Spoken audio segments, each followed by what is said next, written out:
Hello everyone आज video को आपण मानक स्वागत।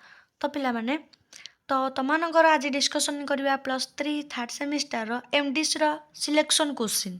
तो सेरिकल्चर जो तमन अछि सेरिकल्चर रो सिलेक्शन क्वेश्चन बतानो तमनकर आमे बतानो अपलोड करबा।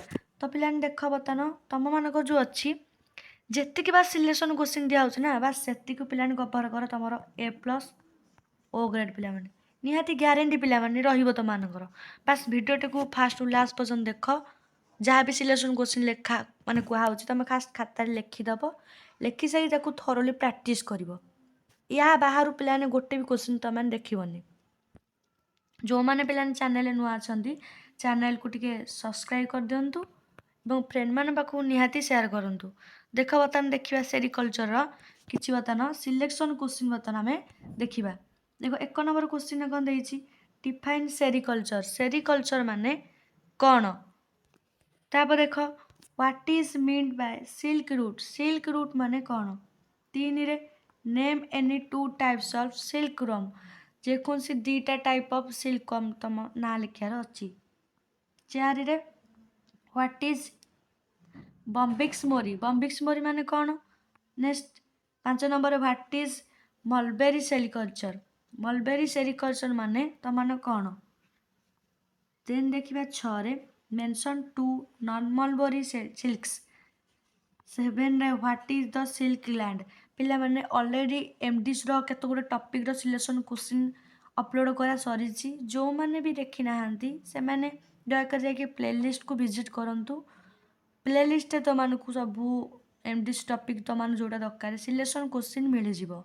आउ रहिला तम मानकर VSC रो भी सी शॉर्ट क्वेश्चन दिया हिची तमरो तमें जाई सेठू देखि परिबो हेला पिला माने जेतिकी जाउची बा सेतिकी तमनु पढियार अछि। देन देखो 8 नंबर क्वेश्चन तमन कोन देइची 8 नंबर क्वेश्चन रे name the stages in the life cycle of silkworm. 9 रे what is meant by early age rearing. 10 रे देइची तमन देखो पिलाने कोन व्हाट आर माउंटेजेस माने कौन।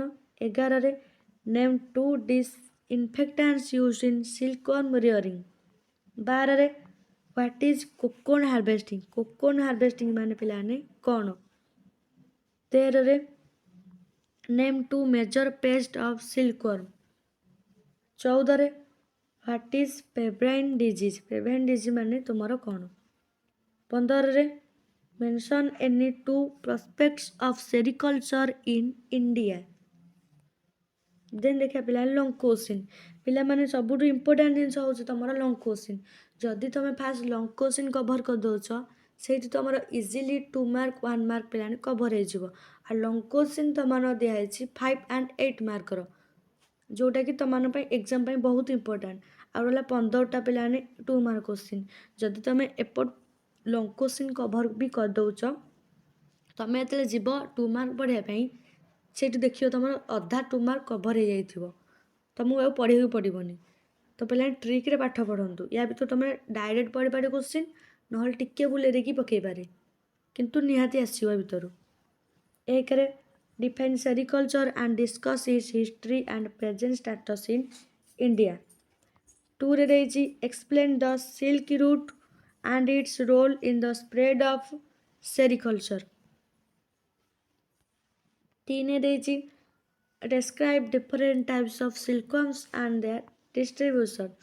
तो सिल्कवर्म रो जो डिफरेंट टाइप्स अच्छी आ ता डिस्ट्रीब्यूशन विषय तुम को डिस्क्राइब करियर अच्छी।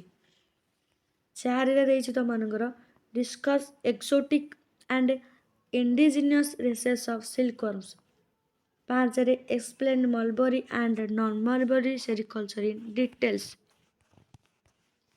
देन पिलाने 6 नंबर देइछि देखो पिलाने को देइछि 6 नंबर रे describe the biology of silkworm with reference to its life cycle।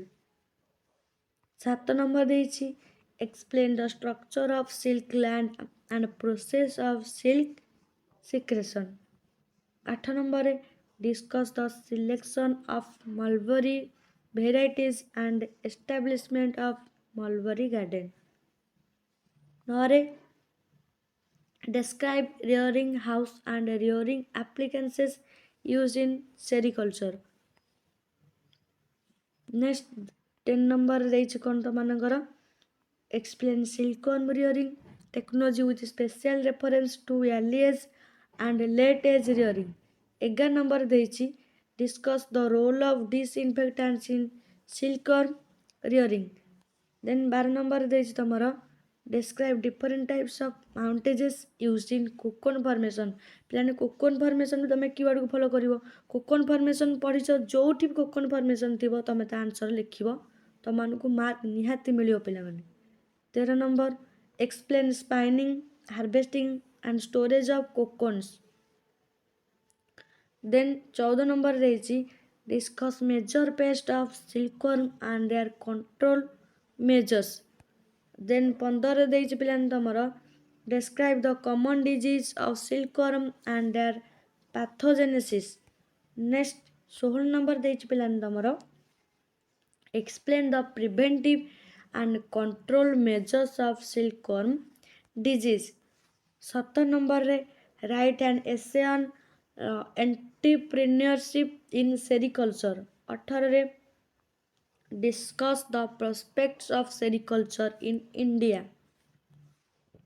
19 ଦେଇଛି ପିଲାମାନେ explain the scope and importance of sericulture industry in Odisha. Then ପିଲାମାନେ ତମର next last question ରହିଛି 20 number ରେ describe the employment potential of Mulberry and non-Mulberry sericulture.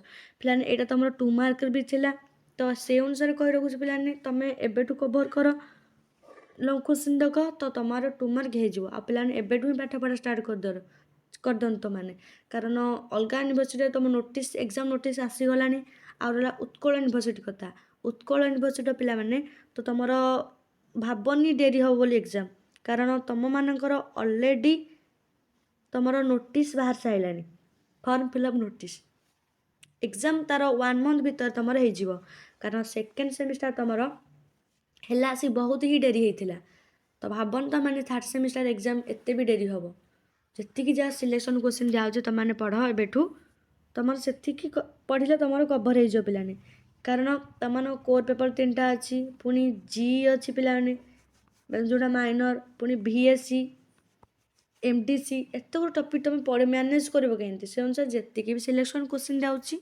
ତାକୁ ବାସ୍ ତମାନେ ଥୋରଲି practice କର ସେତିକି ପଢ଼ିଲେ ତମମାନଙ୍କର ସେଇ ଭିତରୁ କ୍ୱେଶ୍ଚିନ୍ ନିହାତି ତମମାନଙ୍କ ଆସିଯିବ ଆଉ ରହିଲା ଚ୍ୟାନେଲରେ ଯେଉଁମାନେ ନୂଆ ଅଛନ୍ତି କି ଚ୍ୟାନେଲକୁ ଯାଇ ସବସ୍କ୍ରାଇବ୍ କରିନାହାନ୍ତି ଚ୍ୟାନେଲକୁ ସବସ୍କ୍ରାଇବ୍ କରି ରଖନ୍ତୁ ଆଉ ଟେଲିଗ୍ରାମ ଚ୍ୟାନେଲ ଯେଉଁମାନେ ଜଏନ୍ ହେଇନାହାନ୍ତି ଯଥାଶୀଘ୍ର ଯାଇକି ସେମାନେ ଜଏନ୍ ହେଇଯାଆନ୍ତୁ ସେଠି PDF ମୁଁ ସେଣ୍ଡ କରିଦେବି ଆଉ ଯାହା ବି ଅପଡ଼େଟ୍ ଆସିବ ଏକ୍ଜାମ୍ ରିଲେଟେଡ଼୍ ସବୁ ୟୁନିଭର୍ସିଟିର ସେଠି ମୁଁ ତମମାନଙ୍କୁ ପ୍ରୋଭାଇଡ଼ କରିଦେବି ତ ନେକ୍ସଟ ଭିଡ଼ିଓ ତମ ସହିତ ଦେଖା ହେବ ରହୁଛି ଜୟ ଜଗନ୍ନାଥ।